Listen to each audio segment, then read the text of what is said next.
My brother stabbed our baby shower cake 47 times, screaming, "You ruined my life," and lunged at me with the knife. My pregnant wife supported him, but my own mother grabbed my arms and held me still. "The baby is due in 3 weeks and he has a key to my house. Thank you for being here. Grab a warm glass of water. Sit down and listen to me tell the whole story." It was supposed to be the happiest day of my life. The event hall was filled with pale blue balloons, expensive floral arrangements, and about 50 of our closest friends and family members. Elena, my wife, was glowing in her maternity dress. I stood near the dessert table, looking at the custom cake we had ordered. Cost over $400. I felt a tap on my shoulder. I turned around and saw my younger brother, Caleb. He looked terrible. His eyes were bloodshot, his shirt was wrinkled, and he smelled like stale alcohol and cheap cologne. Before I could even ask him if he was okay, he grabbed the large steel cake knife from the table. He did not hesitate. He raised the knife and brought it down into the center of the cake. Frosting and cake sponge exploded everywhere. He pulled the knife out and stabbed it again. And again. He kept screaming that I had ruined his life, that I took everything that was supposed to belong to him. The guests screamed and backed away. Someone knocked over a table of gifts. I stepped forward to disarm him, raising my hands to show I was not a threat. That was my first mistake. Caleb turned his wild eyes toward me. He lunged forward, the knife aiming straight for my chest. I braced for the impact, ready to fight him off. But suddenly, 2 hands clamped down on my arms from behind with surprising strength. I turned my head and saw my own mother, Margaret. Her fingers dug into my biceps, pinning my arms to my sides. She was not trying to pull me away to safety. She was holding me in place. I stared at her, completely confused. Meanwhile, Elena, my wife who was 8 months pregnant with my son, stepped in front of Caleb. She wrapped her arms around his shoulders, shielding him from the security guards who were rushing into the room. She looked at me with pure disgust. My mother finally spoke, her voice cold and steady. She told me I needed to calm down and stop making a scene. I was making a scene. I looked at the destroyed cake, the knife in my brother's hand, my wife comforting my attacker, and my mother holding me hostage. The room spun. The security guards escorted me out of the building. Me, not Caleb. They told me my family requested I leave to de-escalate the situation. I stood in the parking lot alone, completely stripped of my dignity. Part 2.1 The Golden Child and the Scapegoat. I sat in my car while the rain started to pour. My hands gripped the steering wheel so hard my knuckles turned white. I watched the entrance of the event hall, waiting for someone, anyone, to come out and tell me this was a massive misunderstanding. No one came. The cold rain hit the windshield, and my mind drifted back to the years of dealing with my family dynamics. Caleb was always the golden child. I was just the scapegoat. Growing up, if Caleb broke a window, I was grounded for not watching him. If Caleb failed a class, my mother blamed me for not tutoring him enough. When my father left us, he told me privately that he could not handle my mother's toxic favoritism anymore. That divorce tore our family apart, but my mother used the settlement money to buy Caleb a brand new car for his 16th birthday. I got a bus pass. I worked full-time through college to pay my tuition. I built my career from the ground up, earning every single dollar of my salary. Caleb dropped out of 3 different colleges. He lived in my mother's basement, playing video games and complaining that the world was unfair to him. When I bought my first house, my mother demanded I give Caleb the master bedroom because he needed a comfortable space to find himself. I refused. That was the first time she called me a selfish monster. But I ignored the red flags because I wanted a family. I wanted my son to have a grandmother and an uncle. I worked 80-hour weeks to secure my recent promotion to regional director just to make sure Elena and the baby would never have to worry about money. I funded the college fund for our unborn child. I did everything right. But as I sat in that dark car, shivering in my damp suit, I realized none of my hard work mattered to them. To my mother, I was just a walking ATM and an obstacle in Caleb's way. I pulled out my phone and dialed Elena's number. It went straight to voicemail. I called my mother. Voicemail. I felt a tight knot forming in my stomach. The silence was louder than Caleb's screaming. They were inside, eating food I paid for, surrounded by gifts I helped pick out, treating my brother like a victim. I rested my forehead against the cold steering wheel. I needed to understand what triggered this sudden explosion. Caleb was always jealous, but physical violence was new. And Elena's reaction made absolutely no sense. She loved me. We spent the last 5 years building a life together. Why did she look at me like I was a stranger? I started the engine and drove away from the venue, heading out into the storm without a destination. Part 2.2 Evidence from nowhere. My phone buzzed in the cup holder. I grabbed it immediately, hoping it was Elena telling me she was safe. It was a text message from my mother. There was no text, just a series of image files. I pulled over into a dimly lit gas station parking lot and opened the messages. The first image was a screenshot of a text conversation between my phone number and Caleb's number. The timestamp showed it was from 2 years ago, right around the time Elena and I got engaged. In the screenshot, I was bragging to Caleb about how I intentionally stole Elena from him. I allegedly wrote that Caleb was a loser and that I only pursued Elena to prove I could take whatever he wanted. I stared at the screen, my heart pounding against my ribs. I never sent those messages. Caleb never even dated Elena. He met her once at a family barbecue before we started dating, and they barely spoke. The next image was a picture of a handwritten diary page. The handwriting was identical to mine. The loops on the letters, the slant of the lines, everything matched perfectly. The diary entry detailed my supposed master plan to sabotage Caleb's career.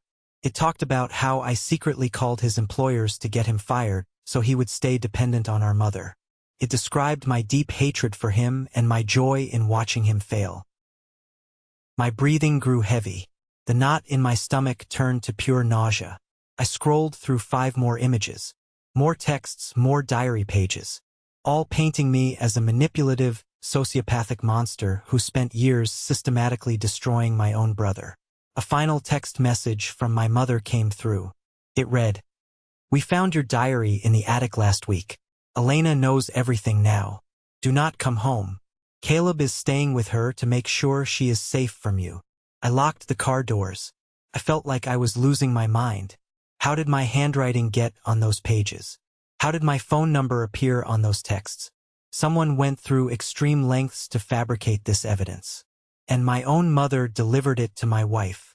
The realization hit me like a physical blow. This was not a sudden outburst at a party. This was a calculated, premeditated assassination of my character. They planned this. They waited for a public event, surrounded by witnesses, to execute it. And they used Elena's pregnancy as a shield. I threw the phone onto the passenger seat. I needed help. I needed an ally who knew me well enough to see through these lies. Part 2.3 Kicked out of the nest. I put the car in drive and headed straight to Elijah's house. Elijah and I grew up together. We shared an apartment in our early 20s, and he stood as my best man at my wedding. If anyone could help me make sense of this nightmare, it was him. I pulled up to his driveway and ran through the rain, pounding on his front door.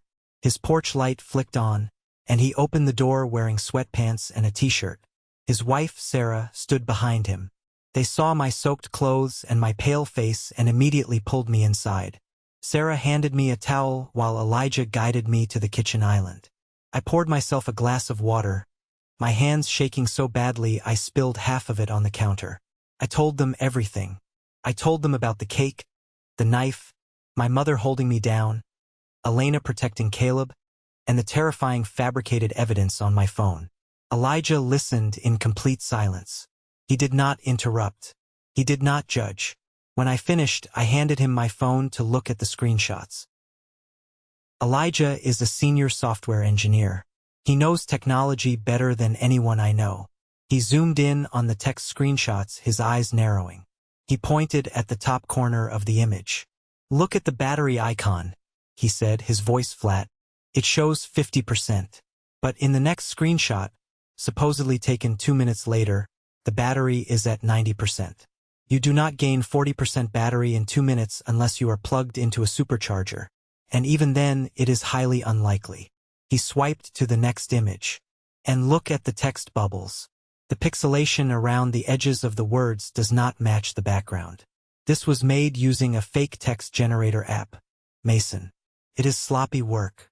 I felt a massive wave of relief wash over me, but it was quickly replaced by burning anger. What about the diary? I asked. The handwriting is exactly like mine. Sarah leaned over to look at the picture. She works in a bank and handles forged checks regularly. It looks like you're writing, yes? She said softly. But look at the pressure of the pen. When you write naturally, the pressure varies.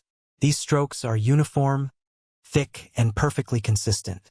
Someone traced your handwriting using a light box, or they hired a professional forger. This takes time and money. I slumped back in my chair. My family hated me enough to orchestrate a massive fraud. Elijah put a hand on my shoulder. You stay here tonight, he said firmly. Tomorrow we start fighting back. Part 2.4 The Shadow of Betrayal. I woke up on Elijah's guest room bed the next morning.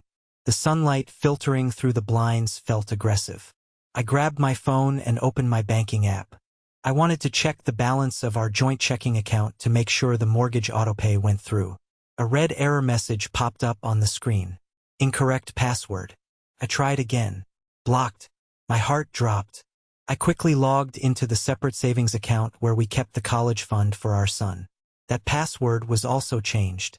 I was completely locked out of my own finances. My phone rang in my hand. The caller ID showed Julian's name. Julian was a close family friend, an accountant who helped my mother manage her finances after the divorce. He also did the taxes for me and Elena. I answered the call, hoping he had some answers. Mason, Julian said, his tone overly sympathetic. I heard what happened at the party. It sounds like a total disaster. I sighed. Julian, it is a nightmare. They forged documents. Caleb attacked me. And now Elena locked me out of the bank accounts. Julian cleared his throat. Listen, Mason. I am calling as a friend. Your mother is very upset. Elena is terrified. Caleb showed them the diary. Given your history of being tough on Caleb, they believe it. You need to be smart here. I gripped the phone tighter. Smart? What does that mean? Julian lowered his voice. Elena is planning to file a restraining order. If you fight this in court, it will be messy. It will ruin your reputation right before your big promotion. Your mother suggested a compromise. You sign the house over to Elena, agree to let Caleb live there to protect her, and walk away quietly. In exchange, they will not take this to the police or your company. I stopped breathing for a second. The audacity of the demand was staggering. Give up my house, my unborn child, and my entire life, just so Caleb could have a free ride? What about my money? I asked quietly. The inheritance from my grandmother? The college fund? Julian hesitated. Your mother believes that money should go to Caleb now, as compensation for the years of emotional abuse he suffered under you. Just let it go, Mason. Start fresh somewhere else. I ended the call without saying goodbye. Julian was not calling as a friend. He was calling as their negotiator, and he knew too much about my accounts. The betrayal ran deeper than my immediate family. I looked around the quiet guest room. I was not going to walk away. I was going to destroy them. Part 3.1 Hitting rock bottom. I borrowed Sarah's car and drove back to my house at 10 in the morning. I needed clothes, my work laptop, and physical documents before things escalated further.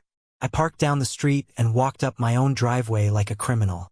I used my key to unlock the front door. The house was quiet, but I could hear the television playing in the living room. I walked down the hallway and froze. Caleb was sitting on my expensive leather sofa, wearing my silk bathrobe, eating cereal out of my favorite bowl. His feet were propped up on the coffee table. He saw me and smirked, not showing a single ounce of fear. You are not supposed to be here, he said, taking a loud bite of cereal. I ignored him and walked past the living room toward the stairs. Elena appeared at the top of the landing. She looked down at me, her face completely void of emotion. She was holding a manila envelope. I told your mother to tell you not to come back. she said coldly. I looked at the woman I loved, the woman carrying my child. Elena, you have to listen to me. The diary is fake. The texts are fake. Caleb is playing you. Elena walked down the stairs slowly and shoved the envelope against my chest. These are the divorce papers. My lawyer drafted them this morning. I am filing for sole custody. You will not come near this child. I opened the envelope. The demands were ridiculous. She wanted the house, 70% of my salary in alimony and child support, and full control over the college fund. Elena, why are you doing this? Caleb attacked me with a knife. She shook her head, tears finally welling in her eyes. He was defending himself, Mason. You mentally tortured him for years. He showed me the diary. He cried in my arms for 3 hours last night, telling me how you made him feel worthless. You are a monster. I cannot let my baby grow up around a sociopath. I realized in that moment that she was completely brainwashed. Caleb had tapped into her maternal instincts, playing the wounded bird perfectly.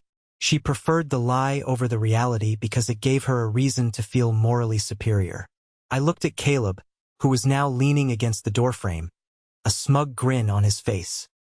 He mouthed the words, I win, while Elena was not looking. I did not yell. I did not beg. I carefully folded the divorce papers, put them back in the envelope, and walked upstairs to my office.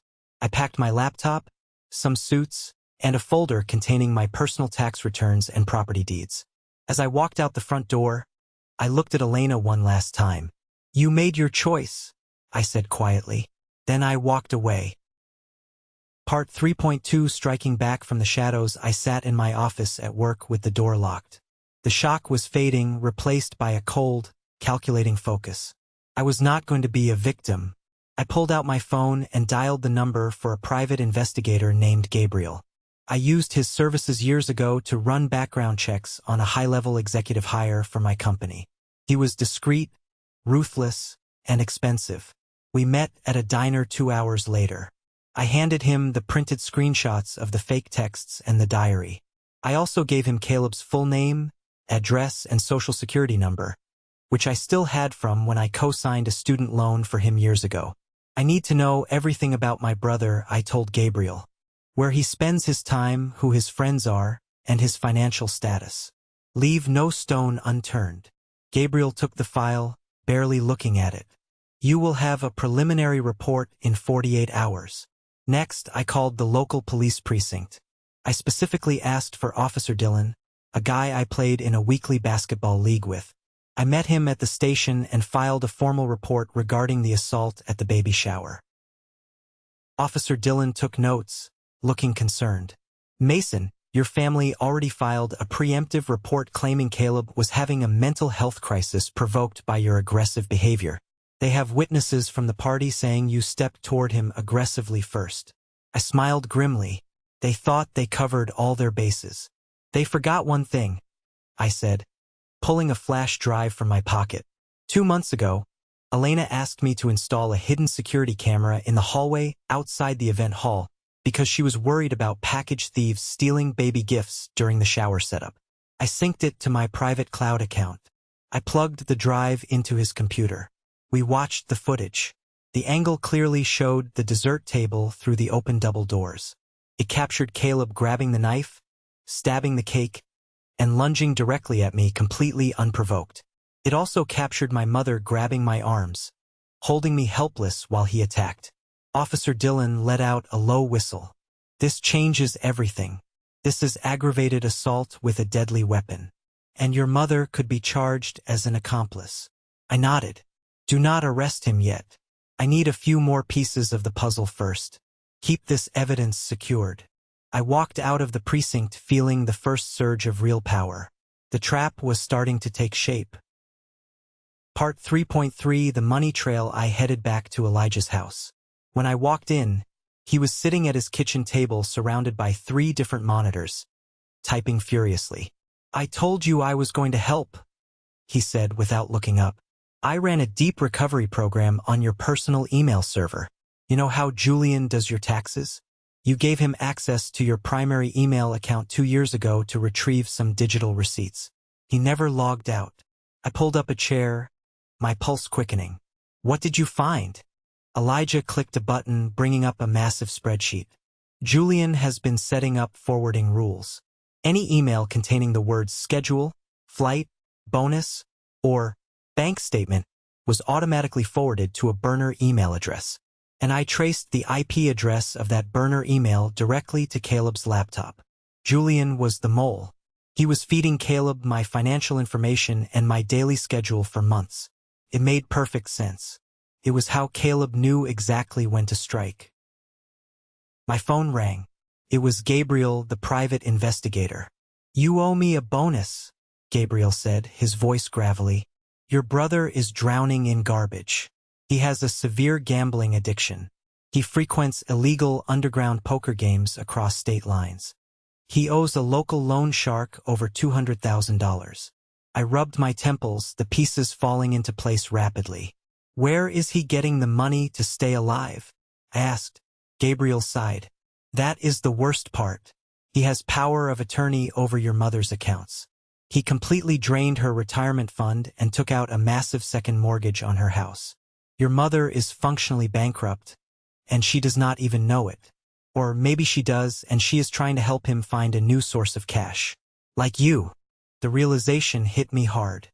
This entire plot, the fake diary, the baby shower stunt, convincing Elena to file for divorce and take my house. It was not just about jealousy. It was about survival. Caleb needed my assets to pay off a loan shark, and he was using my pregnant wife as a pawn to get them.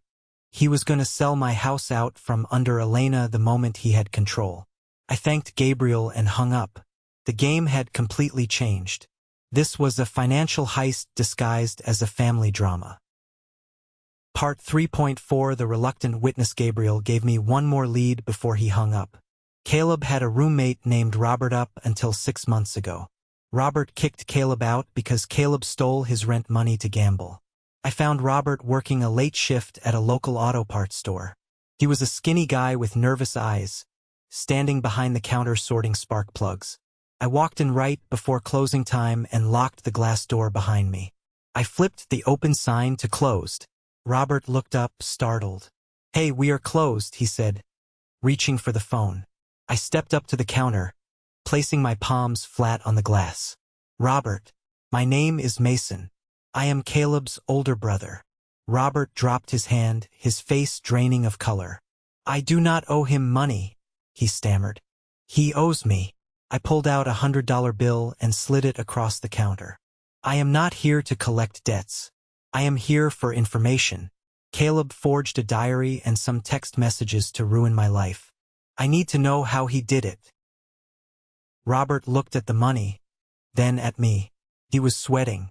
"I do not know what you are talking about."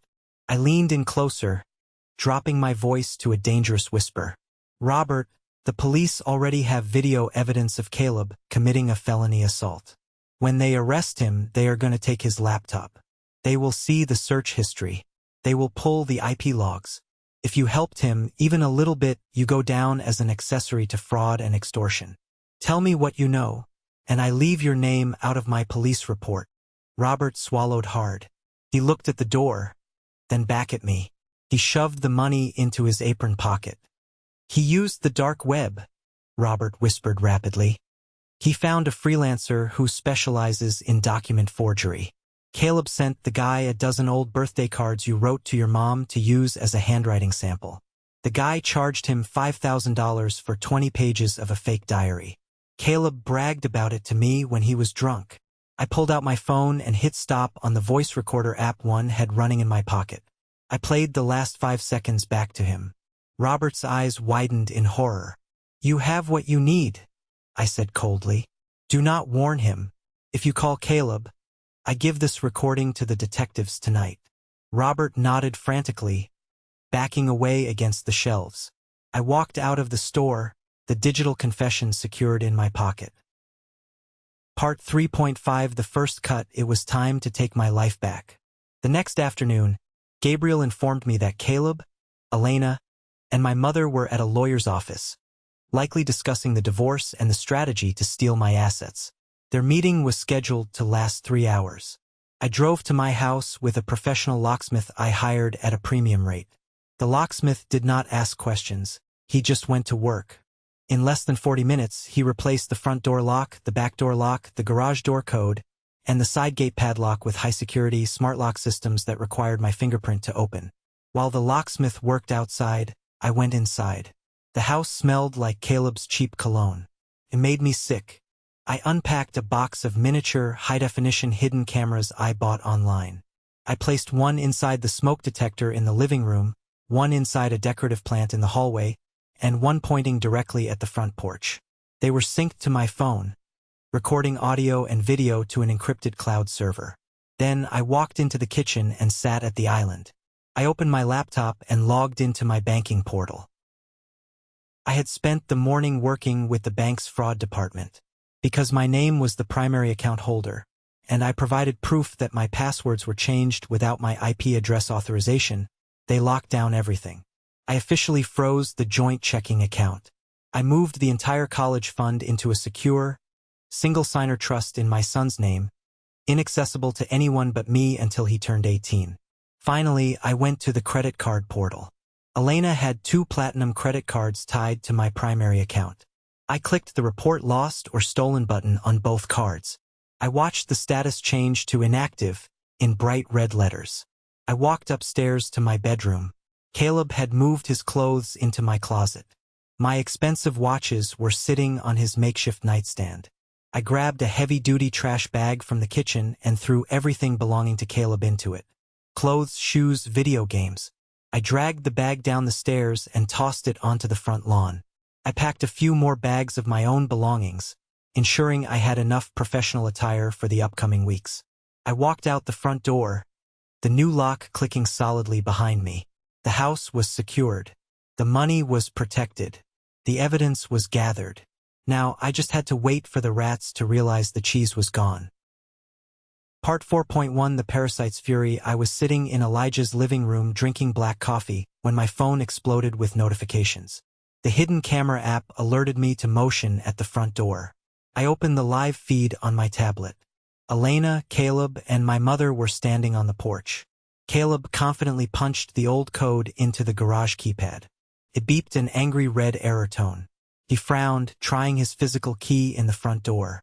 It did not even slide into the mechanism. Through the camera's microphone, I heard Caleb curse loudly. "The lock is different.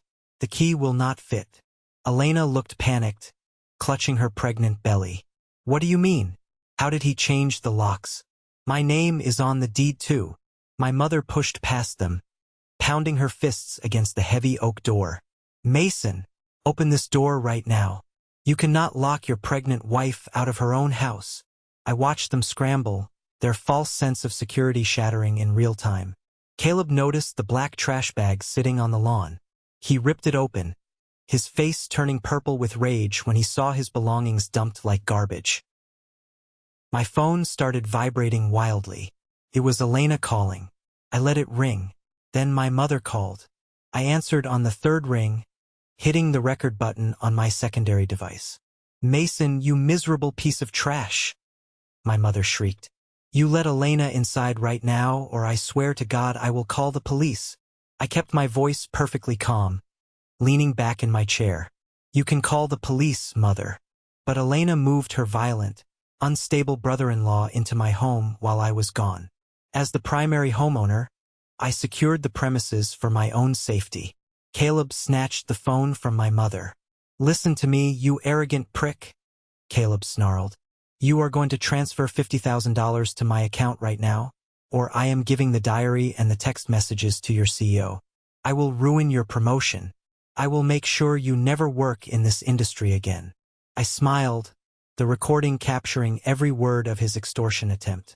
"You do what you have to do, Caleb," I said smoothly. "But my credit cards are frozen, the bank accounts are locked, and the house is off limits. Have a great evening." I hung up the phone. I watched the camera feed as Caleb screamed in frustration and kicked the trash bag, scattering his clothes across the lawn. The parasites were starving, and desperate people make stupid mistakes. Part 4.2 Setting the stage. The final act was approaching rapidly. My company's annual gala was scheduled for Friday night, just 2 days away. It was the most important corporate event of the year. Hundreds of employees, stakeholders, and industry leaders would be in attendance at the downtown Grand Hotel. This was the night our CEO, Mr. Carter, was officially announcing my promotion to regional director. Mr. Carter is an old-school, strictly professional man who values integrity above all else. A public scandal involving domestic abuse and mental cruelty would guarantee my immediate termination. I knew Caleb and my mother would try to crash the gala. Caleb was desperate for the $50,000 to pay off his loan shark, and blackmail was his only remaining weapon. Julian, the mole, still worked for my company in the finance department. I knew Julian would provide them with the event schedule, the security layout, and VIP access passes. Instead of trying to stop them, I prepared a special welcome. I requested an emergency, private meeting with Mr. Carter on Thursday morning. I walked into his massive corner office and sat across his mahogany desk. I did not waste his time. I laid everything out. I showed him the forged texts, the fake diary, the police report for the assault, the hidden camera footage of the stabbing, the audio recording of Caleb's blackmail attempt, and the IT logs proving Julian was stealing corporate data to feed my brother. Mr. Carter reviewed the evidence in absolute silence. The only sound in the room was the ticking of his antique grandfather clock. When he finished, he took off his reading glasses and looked at me, his expression unreadable. "Mason," he said, his voice deep and authoritative. "This is a severe breach of your personal life bleeding into my company. Julian's involvement makes it a corporate security issue." I nodded respectfully. "I agree, sir. That is why I am bringing it to you before the gala. They plan to cause a scene tomorrow night to force my resignation or extort money. I want to handle this publicly, definitively, and surgically. But I need your permission to alter the presentation schedule." Mr. Carter leaned forward, steepling his fingers. He hated drama, but he hated blackmailers and thieves even more. "What exactly do you have in mind?" he asked. I outlined my plan.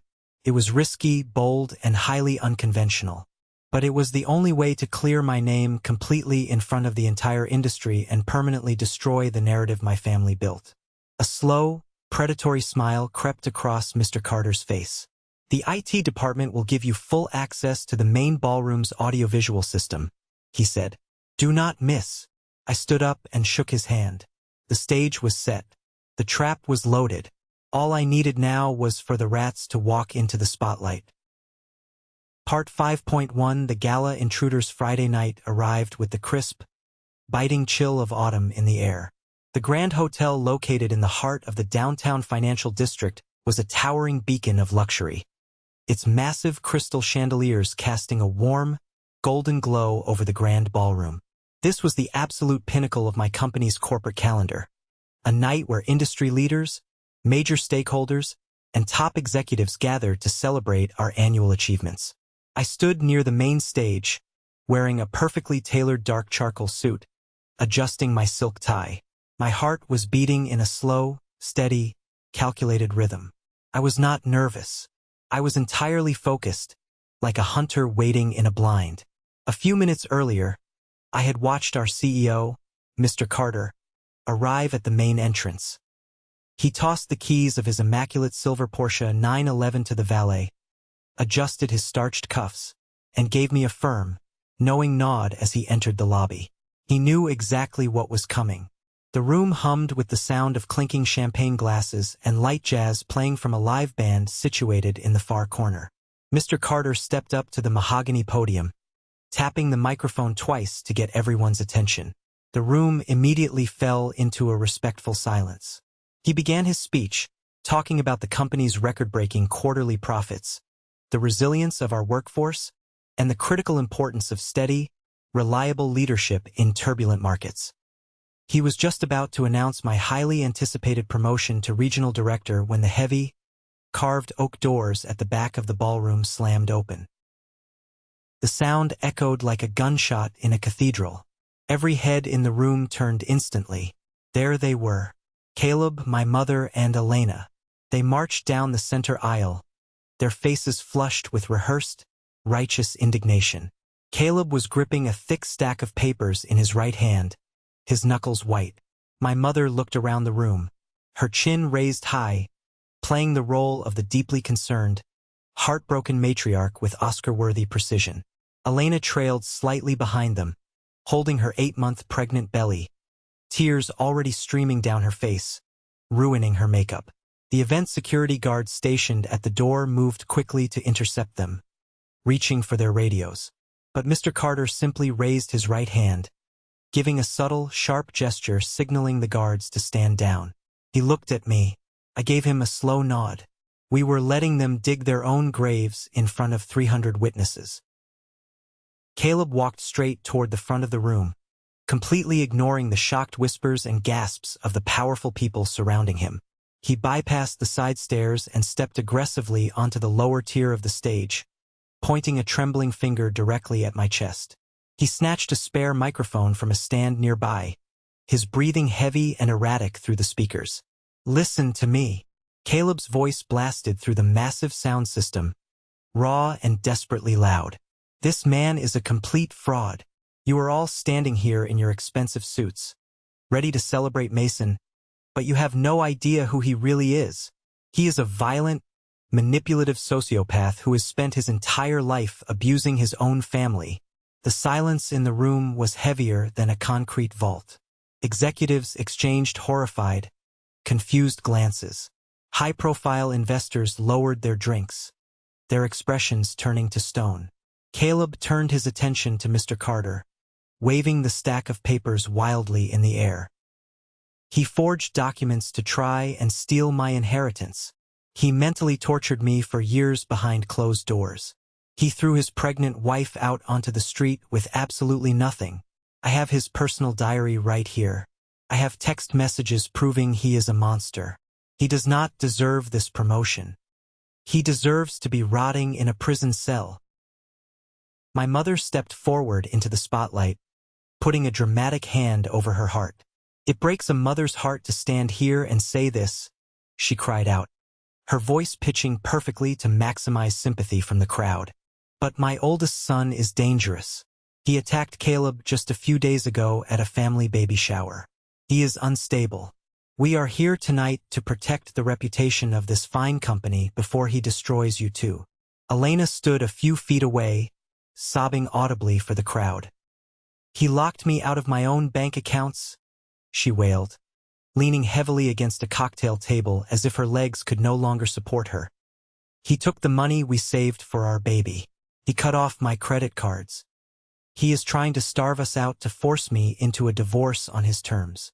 The crowd was completely stunned by the sheer magnitude of the accusations. A few people near the front row looked at me with outright disgust, shifting their weight away from the stage. Caleb stood tall, his chest puffed out, a triumphant smirk flashing across his face for a fraction of a second. He actually thought he had won. He thought he had completely humiliated me, destroyed my career, and forced my hand in front of the people I respected most. He thought I would crumble under the pressure, beg for mercy, and write him a massive check from my salary to make the public scandal disappear. I slowly unbuttoned my suit jacket, let out a deep, calming breath, and stepped up to the microphone next to Mr. Carter. I did not look angry. I did not look scared. I looked directly into Caleb's eyes and smiled. "Part 5.2 The Historic Reversal. Are you quite finished?" I asked, my voice calm, projecting clearly across the massive ballroom without a single tremor. Caleb blinked hard, momentarily thrown off by my complete lack of panic. I turned my attention to the AV technician sitting in the control booth at the elevated back of the room. "Mark, switch the main feed to input 2, please." The ambient lights in the ballroom dimmed slightly. The massive 20-foot LED presentation screen behind the stage flickered. Instead of the polished corporate logo, crystal clear, high-definition video footage filled the screen. It was the hidden camera from the hallway of the event venue. The entire ballroom watched in dead, captivated silence as the scene from the baby shower played out in full color. They saw me standing peacefully near the dessert table, holding a small paper plate. They saw Caleb, looking completely deranged, march up to the table and grab the massive steel cake knife. They watched the expensive cake explode under his violent, repetitive stabs. A collective, horrified gasp rippled through the crowd of executives. But the video was far from over. The footage clearly showed Caleb turning and lunging at me, the blade aimed directly at my chest, completely unprovoked. It showed my mother, the woman who had just claimed to the room that I was dangerous, stepping up behind me. It showed her grabbing my arms, pinning me down so her youngest son could continue his assault. And it showed Elena stepping in, not to protect her husband, but to comfort the man holding the weapon. Caleb dropped the papers he was holding. They scattered across the carpet like dead leaves. His face drained of all color, turning a sickly, pale white. "That is doctored," he stammered into his microphone. But his voice cracked, lacking all the confidence he had 3 minutes prior. "Keep watching," I said coldly. The video faded out, replaced by a series of high-resolution images. It was the text messages Caleb had brought as evidence, displayed side by side on the giant screen. Next to them appeared the forensic analysis report created by Elijah. Massive red circles highlighted the impossible battery percentage jumps from 50 to 90% in 2 minutes. The screen zoomed in on the mismatched pixelation of the fake text generator app. "You claimed I sent those texts to torment you," I said to the silent crowd. "But digital forensics prove they were created on a cheap, third-party mobile app less than a week ago, originating from an IP address registered to your laptop." Next, the screen switched to a photograph of the forged diary pages alongside Caleb's deleted search history, which Gabriel, the private investigator, had managed to pull from Caleb's internet service provider. The search query was displayed in massive, bold letters for everyone to read: "How to hire a document forger on the dark web." Then the audio file started playing. It was Robert, Caleb's former roommate, his terrified voice echoing through the ballroom speakers. He used the dark web. He sent the guy a dozen old birthday cards to use as a handwriting sample. The guy charged him $5,000 for 20 pages of a fake diary. Caleb bragged about it to me when he was drunk. The atmosphere in the room shifted instantly. The initial shock turned into a thick, suffocating hostility directed entirely at my family. The executives were no longer confused or sympathetic. They were furious at being dragged into this pathetic criminal extortion attempt. My mother stumbled backward, her hand dropping from her chest. Her dramatic facade shattered completely, replaced by the panicked, wide-eyed look of a cornered animal. She looked around the room, seeing the glaring eyes of wealthy, powerful people who now knew exactly what kind of monster she was. "You see," I addressed the room, my voice steady, carrying an absolute authority. "My brother did not come here tonight to expose a truth. He came here because he has a severe, crippling gambling addiction.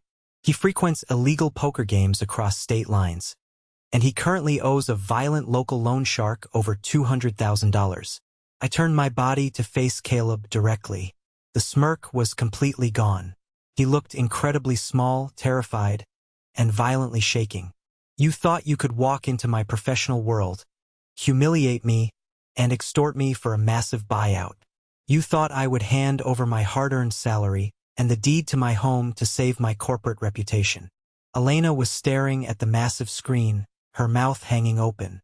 She looked at the police report flashing on the screen, detailing Caleb's massive debts and history of underground gambling. She looked at Caleb, who was unable to make eye contact with anyone.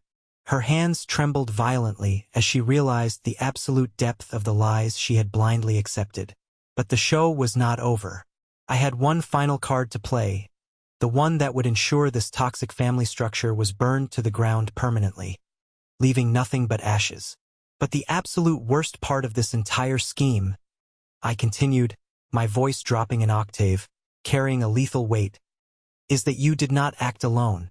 Did you, Caleb?" Part 5.3 The Mother's Dirty Secret. I signaled Mark in the AV booth one last time. "Play the final audio file." This was the holy grail of Gabriel's investigation. He had spent hours digging through digital trash, finally recovering a deleted voicemail from a burner phone Caleb used 6 months ago. The audio crackled over the high-end sound system. Caleb's voice filled the room, but he was not yelling aggressively this time. He was crying, a pathetic, high-pitched sobbing that echoed terribly in the grand space. "Mom! Mom, you have to help me?" the recorded Caleb begged, his voice thick with panic. "The bookie said he is going to break my legs. I lost it. I lost the retirement money. All of it. The bank is going to foreclose on your house if you miss the next payment. I am so sorry, Mom. I am a dead man." A few seconds of dead static followed. Then, my mother's voice played, crisp, clear, and horrifyingly calm. "Caleb, honey, stop crying. Do not panic. We will fix this. We just need a large lump sum. We will get Mason to sign over his house. It has enough equity to cover your debt and save my home." "He will never give me his house, Mom," Caleb wailed on the recording. "He will if he has no choice," my mother's recorded voice replied smoothly, sending a visible chill down the spines of several people in the front row. "We will use Elena. She is pregnant and highly emotional. I will start planting seeds that Mason is unstable and controlling. You get the fake documents ready. Once Elena kicks him out, we force him into a divorce settlement to keep things quiet. I will not let my baby boy get hurt by those thugs. Mason can afford to lose a house. You cannot." The audio cut off. The ballroom was so quiet you could hear the ice melting in the cocktail glasses at the bar. I looked at my mother. Her face was contorted in sheer, unadulterated terror. She opened her mouth to speak, to spin another desperate lie, but nothing came out. The definitive, undeniable proof of her absolute moral bankruptcy hung in the air. She had knowingly and willfully sacrificed my marriage, my home, and my unborn child's entire future just to cover up a felony committed by her favorite son. I turned my gaze to Elena. Her legs finally gave out. She collapsed onto her knees right there on the expensive hotel carpet. She wrapped her arms around her stomach, sobbing hysterically. But these were not the fake, manipulative tears she had cried 10 minutes ago for the crowd. These were the agonizing, soul-crushing sobs of a woman realizing she had thrown away a devoted husband and a perfect life for a pair of con artists. She looked up at my mother, her face twisted in pure betrayal and rage. "You knew!" Elena screamed, her voice cracking, completely forgetting where she was.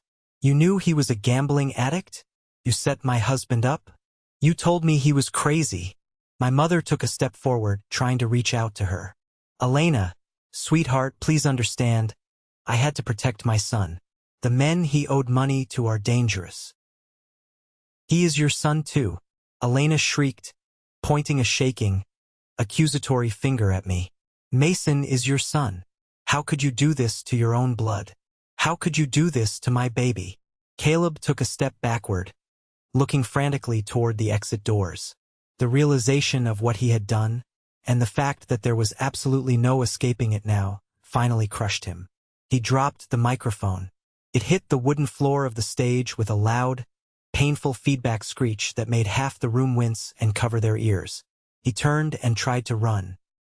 He shoved past a terrified waiter, knocking a silver tray of champagne flutes to the floor, sprinting for the heavy oak doors at the back of the ballroom. But he did not make it. The heavy doors swung inward before he could even push them. Standing in the threshold, completely blocking the exit, was Officer Dillon, flanked by two other heavily armed, uniformed police officers. They stepped into the ballroom, their faces strictly business, their hands resting near their duty belts. "Caleb," Officer Dillon said, his voice booming over the remaining chaos in the room. "Do not take another step." The trap had snapped completely shut. There was no more running, no more lying, no more hiding behind my mother's skirts. The golden child was finally facing the real world, and the real world was completely unforgiving. Part 5.4 The final punishment. Officer Dillon grabbed Caleb by the shoulder, spinning him around forcefully and slamming him face first against the heavy wooden door. The sharp, metallic click of the handcuffs echoed through the silent ballroom. Caleb began to thrash and sob, his legs buckling under him as the reality of a prison cell set in. "Mom! "Mom, do something. Call a lawyer. Get me out of here," he screamed, the false bravado completely stripped away, leaving only a terrified, pathetic man-child begging to be saved. Officer Dillon read him his Miranda rights loud and clear for the entire room to hear. "You are under arrest for aggravated assault with a deadly weapon, felony fraud, and attempted extortion. You have the right to remain silent, which I highly suggest you use right now." My mother ran toward the officers, grabbing frantically at Dillon's uniform sleeve. "Let him go. He is sick. He has an addiction. He needs help, not a jail cell." The second officer stepped in smoothly, physically pushing my mother back and grabbing her wrists. "Ma'am, step away from the suspect. There is an active warrant for your arrest as well, regarding conspiracy to commit fraud and accessory to assault. Turn around and put your hands behind your back." My mother froze. The powerful matriarch who had controlled everything through manipulation, guilt, and emotional abuse was suddenly entirely powerless. She looked at me, standing on the stage, her eyes begging for mercy, but she found absolutely none. I stood there, watching them cuff my mother, feeling nothing but a profound, liberating emptiness. As the police dragged them out of the ballroom, their protests fading down the hallway, a sudden movement caught my eye. Julian, the family accountant and corporate mole, was trying to slip out through the kitchen service doors. His face was pale, sweating profusely, holding his suit jacket tightly around himself. Mr. Carter had seen him too. The CEO grabbed his microphone, his voice cutting through the murmurs of the crowd like a steel blade. "Julian, stop right there." Julian froze in his tracks, turning around slowly like a deer caught in headlights. The entire room focused on him. "Security, escort this man to his desk so he can collect his personal items," Mr. Carter ordered, his tone at absolute zero. "Julian, you are fired immediately for corporate espionage and data theft. The legal department will be contacting you regarding the massive civil lawsuit we are filing against you on Monday morning. Get out of my sight." Julian lowered his head, utterly humiliated in front of his peers and colleagues, and let the security guards march him out the side exit. The ballroom was finally clear of the parasites. The silence was heavy, but the suffocating tension had broken. I stepped down from the stage and began walking toward the exit. I needed fresh air. I needed a moment to breathe after holding my breath for what felt like an eternity. As I passed the center aisle, a hand grabbed my suit sleeve tightly. It was Elena. She was still on the floor, her expensive maternity dress wrinkled, her makeup completely ruined, looking up at me with desperate, bloodshot eyes. Mason, please," she choked out, her voice trembling violently. "I am so sorry. I was blind. They manipulated me. I was just trying to protect the baby. Please, Mason, let's go home. We can fix this. I love you." I looked down at the woman who had handed me divorce papers less than a week ago. The woman who had demanded my house and a massive chunk of my salary based on lies she chose to believe because it was easier than confronting the truth. I felt a pang of deep sorrow for the family I thought I was going to have, but the love I once felt for her was completely dead, burned away by the acid of her betrayal. I gently but firmly peeled her fingers off my sleeve. "There is no home for us anymore, Elena," I said quietly, ensuring only she could hear me. "You didn't protect the baby. You allied with a violent gambling addict and tried to leave me with absolutely nothing. Have your lawyer call mine on Monday." I stepped around her and walked out the heavy oak doors, leaving her sobbing on the floor of the Grand Hotel. Part 6.1 Iron Boundaries. Monday morning arrived, bringing a sharp, clarifying reality. The emotional storm had passed, leaving behind the cold, hard logistics of asset protection. I walked into the sleek, high-rise office of the most ruthless family law attorney in the city. I didn't want a fair fight. I wanted a decisive, absolute victory. I handed my lawyer the flash drive containing the hidden camera footage, the audio recordings, and the official police reports detailing Caleb's arrest and my mother's complicity. We drafted the divorce papers immediately, leaving zero room for negotiation. At 2 p.m., Elena and her lawyer arrived at our glass-walled conference room. Elena looked completely exhausted. The radiant glow of pregnancy was entirely gone, replaced by dark, heavy circles under her eyes and a posture of total defeat. Her lawyer, a man in a cheap suit who clearly thought this was going to be a standard, easy settlement where the husband rolls over, started talking aggressively the moment he sat down. My client is carrying Mr. Mason's child. She is entitled to the primary residence, 60% of his future salary, and full control of the college fund, he demanded, tossing a printed list of demands onto the table. My lawyer leaned back in his expensive leather chair, a predatory, terrifying smile forming on his face. He didn't even look at the list. Instead, he slid a thick, heavy folder across the mahogany table. Your client is entitled to absolutely nothing, my lawyer countered smoothly. In this folder is undeniable, legally admissible evidence that your client actively conspired with a known felon to extort my client.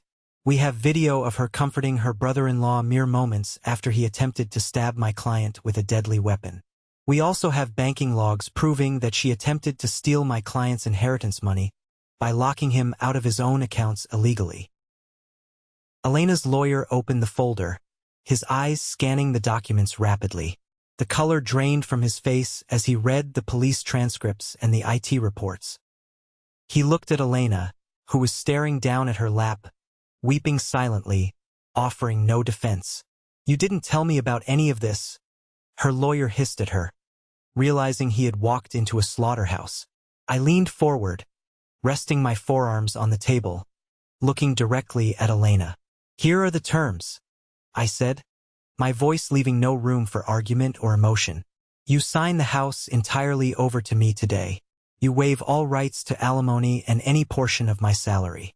The inheritance left by my grandmother remains entirely untouched. The college fund stays in a secure trust solely controlled by me.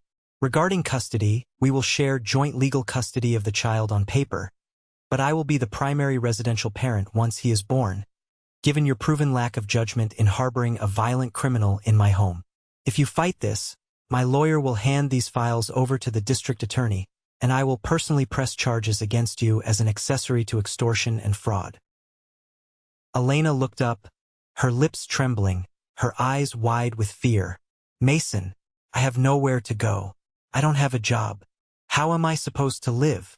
You should have thought about that before you handed me divorce papers based on a forged diary, I replied coldly. Sign the papers, Elena.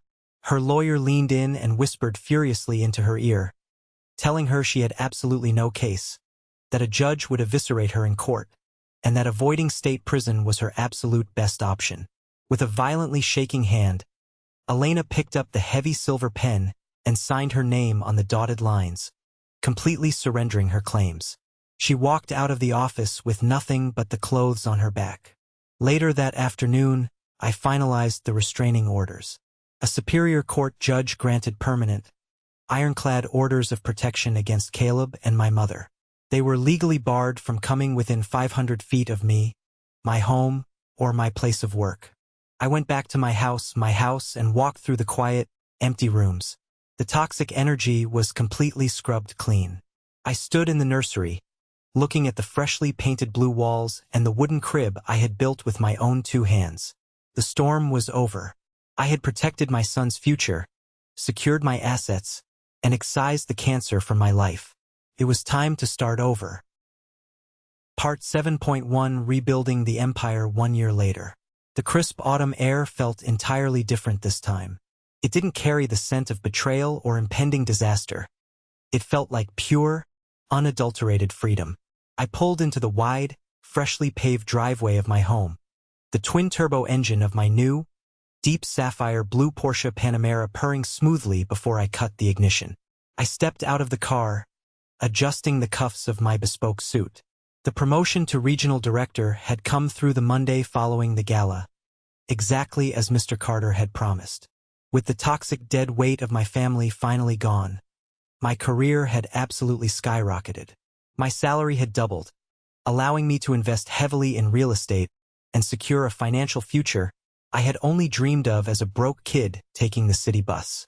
I walked up the front steps, and the heavy oak front door swung open before I could even reach into my pocket for my keys. Standing there was my dad, David. He was holding my 10-month-old son, Wyatt, securely in his arms. Wyatt giggled, his face lighting up, reaching his chubby little hands out toward me. I dropped my leather briefcase on the porch and took my son, burying my face in his soft neck, inhaling the sweet, comforting scent of baby lotion. My dad patted my shoulder. "Rough day at the corporate office, boss?"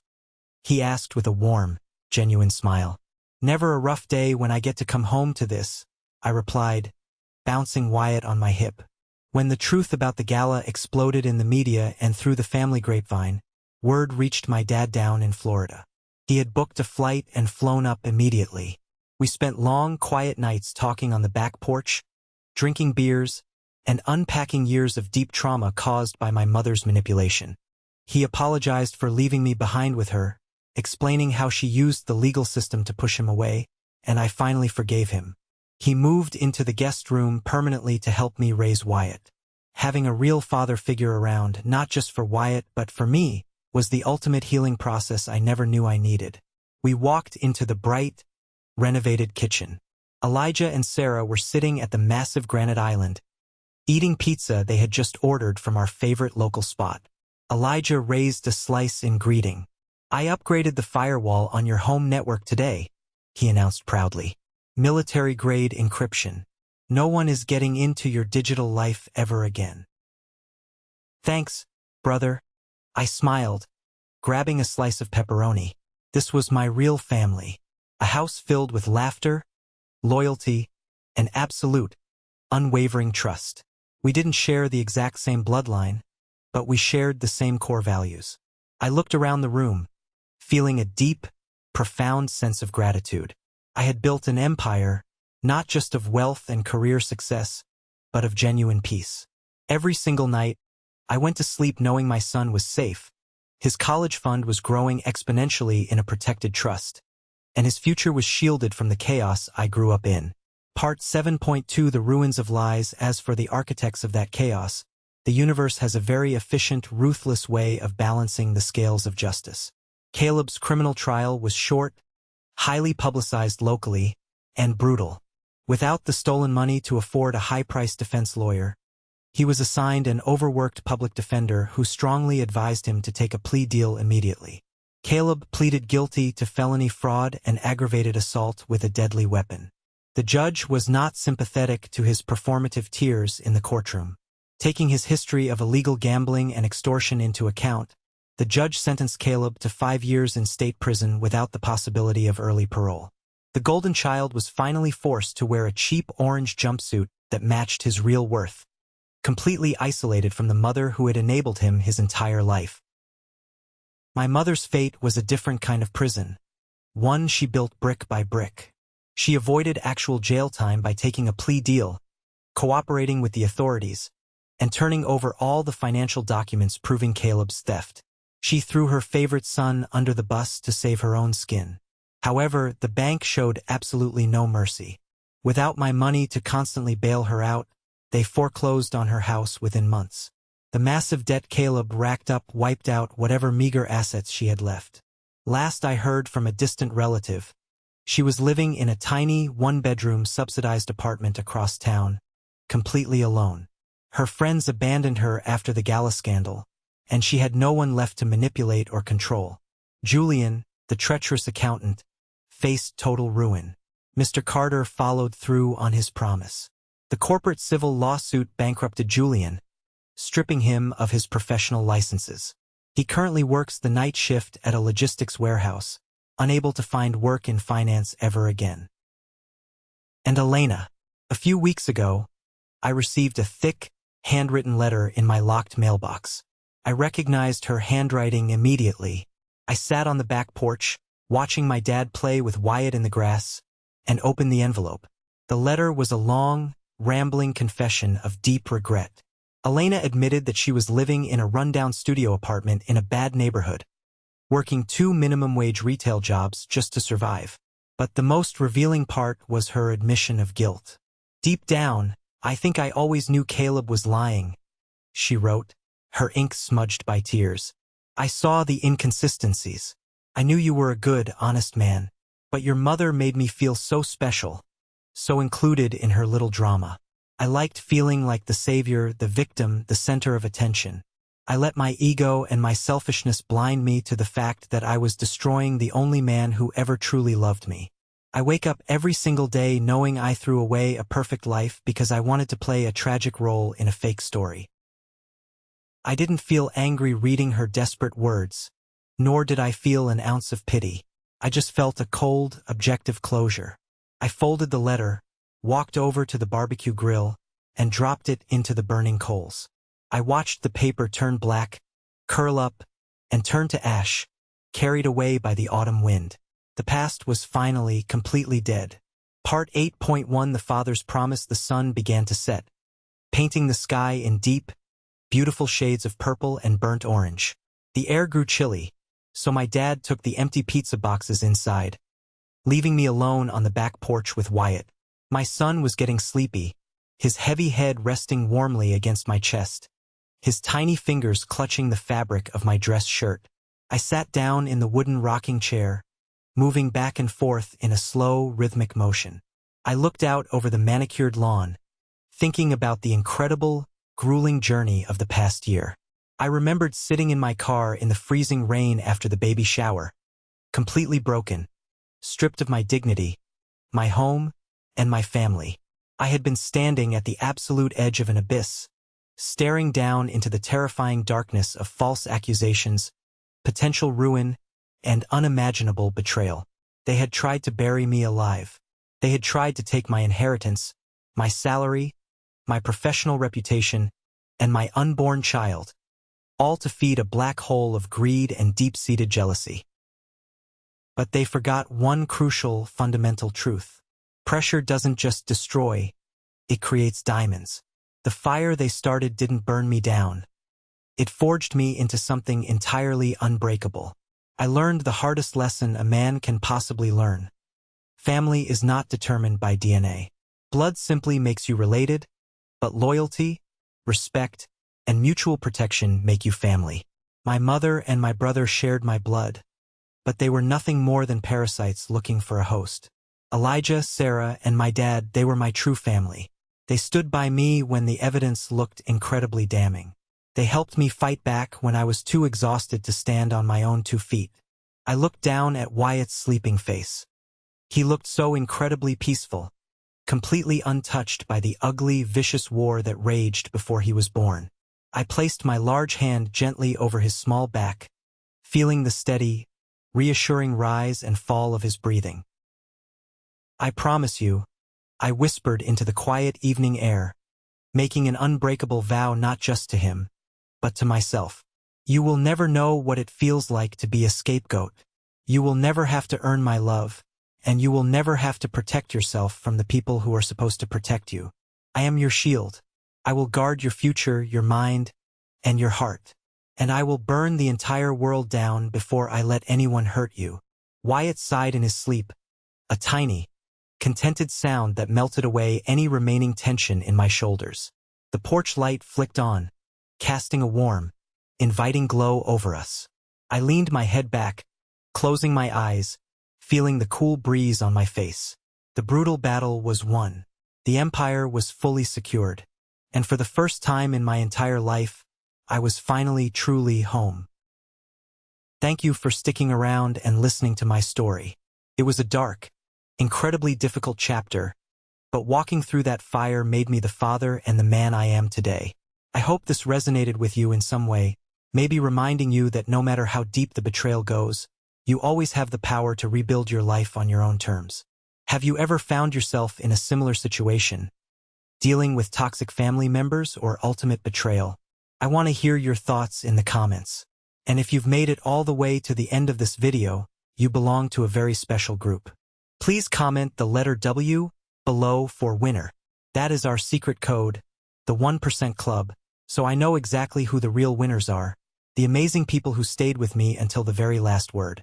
Don't forget to hit that like button and follow for more stories. Stay strong, protect your peace, and I will see you in the next one.